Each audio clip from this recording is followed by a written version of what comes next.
I got so much motherfucking design on right now. Break it down, bring it back, make it clap. I got 3 old thoughts, new block, where that thing, bitches on my line. Assalamualaikum warahmatullahi wabarakatuh. Baiklah, pada kesempatan kali ini saya akan menjelaskan mengenai perkembangan sastra perempuan dan sastra anak. Perkembangan sastra perempuan. Dalam perspektif gender, perempuan dianggap sebagai sosok yang bertugas melayani suami, yaitu sebagai istri, dan suka berdandan. Perempuan sebagai makhluk feminim selalu dikaitkan dengan makhluk lemah dan hanya bertugas di rumah. Perspektif seperti inilah yang menimbulkan kesan bahwa karya-karya sastra yang dihasilkan oleh perempuan tidak lebih baik dan kurang dihargai adanya. Selanjutnya yaitu peran sastrawan perempuan dalam perkembangan sastra di Indonesia. Pada tahun 1914 sampai 1953, muncul seorang sastrawan wanita bernama Fatimah Hassan Delais. Beliau menuliskan suatu karya sastra dalam bentuk novel yang berjudul Kehilangan Mistika pada tahun 1935. Novel tersebut diterbitkan oleh Balai Pustaka sebagai penerbit utama pada masa itu. Dari sini dapat kita lihat bahwa pada kesusastraan era Balai Pustaka, sastrawan wanita ikut merintis dan menggambarkan karya sastra di Indonesia, khususnya jenis novel. Selanjutnya, muncullah tokoh sastra perempuan bernama N.H. Dini yang sangat aktif dan produktif dalam menulis sastra. Karya sastra N.H. Dini berupa novel diantaranya Keberangkatan 1977, Pertemuan Dua Hati 1986, Tirai Menurun 1993, Kemayoran 2000, Argentil Hidup Memisahkan Diri 2008, dan lainnya. Dengan keaktifannya dalam menghasilkan banyak novel sepanjang hidup, ia telah menunjukkan bahwa perempuan yang sering dikira lemah dan dianggap tidak mampu berkarya di dunia yang keras, justru mampu bersaing dan menghasilkan karya-karya yang menawan dikenang melalui sejarah. Hingga periode 1962 sampai tahun 70-an, perempuan pengarang mulai bertaburan di dunia sastra Indonesia. Nama-nama seperti Titis Basino, Sugiyarti Siswandi, Erni Siswati, Hutomo, Titi Said, Indi Sumarko, Rayani Sriwidodo, Mirawe, Mergati, Larose, dan lain-lain. 3 perempuan pengarang terakhir dikenal karena fiksi romantis yang menjadi ciri novel yang ditulisnya. Pada periode 1990-an sampai sekarang muncullah sejumlah perempuan pengarang yang semakin banyak. Ini berarti ruang bagi perempuan berkarya jauh lebih baik dibandingkan dengan masa-masa awal kelahiran sastra di Indonesia. Pengarang dan karya yang menonjol. Yang pertama yaitu N.H. Dini yang sangat aktif dan produktif dalam menulis sastra. Karya sastra N.H. Dini berupa novel diantaranya Keberangkatan 1977, Pertemuan Dua Hati 1986, Tirai Menurun 1993, Kemayoran 2000, Argentil Hidup Memisahkan Diri 2008, dan lainnya. Selanjutnya yaitu Ayu Utami. Ayu Utami merupakan sastrawan perempuan di Indonesia angkatan 2000 pada periode reformasi. Namanya mulai dikenal banyak kalangan, terutama para kritikus sastra, sebab karya novelnya yang berjudul Saman. Novel tersebut dianggap sebagai novel pembaru dalam dunia sastra Indonesia. Yang terakhir yaitu Dewi Lestari. Dewi Lestari dikenal dengan nama pena D. Lestari. Lahir di Bandung 20 Januari 1976. Debut di dalam kancah sastra dimulai pada tahun 2001 dengan episode pertama novel serial Supernova berjudul Kesatria, Putri, dan Bintang Jatuh. Ciri khas karya sastra perempuan. Yang pertama, mengungkapkan pengalaman perempuan. Yang kedua, mengkritik berbagai isu sosial termasuk gender, peran dalam perempuan dalam masyarakat, patriarki, ketidakadilan, dan kekerasan terhadap perempuan. Yang ketiga, pembebasan perempuan dan pemenuhan hak-hak perempuan. Yang keempat, gaya penulisan mereka bisa sangat beragam, dari prosa naratif hingga puisi eksperimental. Yang kelima, seringkali terhubung dengan akar budaya dan sejarah Indonesia. Mereka mengangkat mitos, legenda, cerita rakyat, dan sejarah. Dalam dunia sastra perempuan dikenal istilah metropop.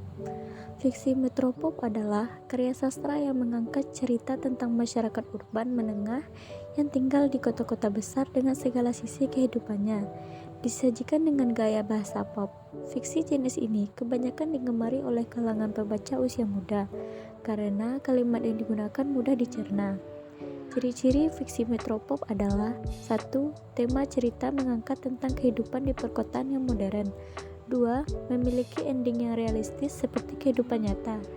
3. Sering digunakan untuk menceritakan tentang fenomena yang sedang terjadi di kehidupan modern perkotaan saat ini.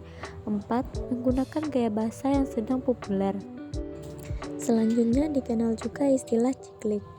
Novel ciklik merupakan genre novel yang menceritakan tentang kehidupan perempuan muda dengan berbagai persoalan hidup yang dihadapinya.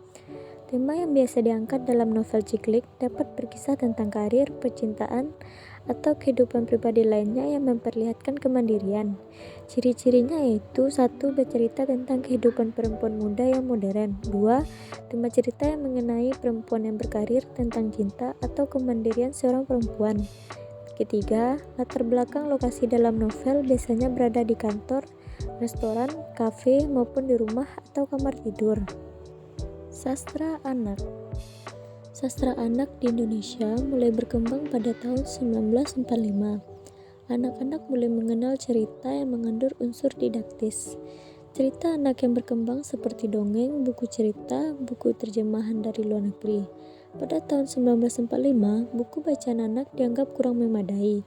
Buku bacaan anak masih sangat langka. Kalaupun ada isi yang terdapat dalam buku bacaan, cenderung mengedepankan pendidikan dan pengajaran, terutama pengajaran moral. Hal ini terbukti dengan adanya buku-buku adaptasi dari luar negeri yang diterjemahkan oleh Indonesia. Perkembangan sastra anak pada tahun di mana masa penjajahan telah berakhir dianggap juga kurang diperhatikan. Hal ini terjadi karena minimnya jumlah buku bacaan anak-anak. Anak-anak dapat menikmati karya sastra hanya menggunakan buku pelajaran. Sampai saat ini, buku sastra anak yang bermunculan sudah mulai beragam. Buku sastra anak bisa berbentuk novel anak, atau kumpulan cerita pendek anak, puisi anak, ataupun ragam lainnya. Ragam sastra ini tidak terbatas pada bentuk buku saja, tetapi juga terdapat dalam majalah anak, misalnya majalah Bobo dan Mentari, dan majalah anak lainnya. Hal ini terbukti dengan banyaknya cerita anak yang dapat ditemukan dalam buku kumpulan cerita anak atau majalah anak. Salah satunya cerita anak yang berkembang di Indonesia adalah cerita fantasi, dongeng, fabel, dan lain-lainnya. Sisi positif sastra anak. Menurut Lukens pada tahun 2003 mengemukakan bahwa sastra anak merupakan manfaat bagi penikmatnya, yaitu fungsi hiburan dan fungsi pendidikan. Sastra anak mempunyai manfaat sebagai hiburan diantaranya 1. Memberi kesenangan, kegembiraan, kenikmatan bagi anak-anak. Yang kedua, mengembangkan imajinasi anak dan membantu mereka mempertimbangkan dan memikirkan alam, kehidupan, pengalaman, atau gagasan dengan berbagai cara. Yang ketiga, memberikan pengalaman baru yang seolah-olah dirasakan dan dialaminya sendiri. Yang keempat, mengembangkan wawasan kehidupan anak menjadi perilaku kemanusiaan. Yang kelima, menyajikan dan memperkenalkan anak terhadap pengalaman universal dan warisan budaya. Sisi negatif sastra anak. Cerita anak begitu berpengaruh terhadap tumbuh kembang anak. Cerita anak dapat merusak generasi anak ke depannya karena kekuatan dari cerita yang telah dibacanya. Jika cerita anak tersebut mengandung kekerasan dan seksualitas di dalam cerita tersebut, maka besar kemungkinan anak-anak akan mencari tahu, dan jika anak itu kritis, maka anak itu akan mencoba memperhatikannya. Hal ini yang akan merusak generasi anak-anak di masa depan. Secara tidak langsung, cerita anak berpengaruh terhadap perkembangan moral anak tersebut. Selanjutnya yaitu pengarang sastra anak. Di antara pengarang sastra anak yaitu Toha Mutar, A.A. Nafis, Haji Rosidi, Ahmad Nata Mujindo, Mutar Lubis, Raswendo Jelwilato, Karila Yun'er, dan Zawawi Imron. Pengarang dan karya yang menonjol pada sastra anak yaitu pertama, cerita anak karya Ajib Rosidi. Ia menulis cerita anak dari cerita rakyat Sunda antara lain Purbasari Ayuwangi Atawa, Lutung Kasarung 1958, Sangkuriang Kesiangan 1951, dan Cium Wanara. Selanjutnya, cerita anak karya Mukhtar Lubis. Ia menulis cerita anak yang berjudul Harta Karun dan Bajak Laut 1964. Selanjutnya, cerita anak karya Toha Mukhtar. Ia menulis cerita anak yang berjudul Cerita Rakyat Kediri pada tahun 1971. Selanjutnya, cerita anak karya A.A. Nafis. Ia menulis cerita anak yang berjudul Riwayat Nama Minangkabau, Cindo Amato, Riwayat Bunda Kanduang, dan Batu Batikam. Yang terakhir yaitu karakteristik sastra anak.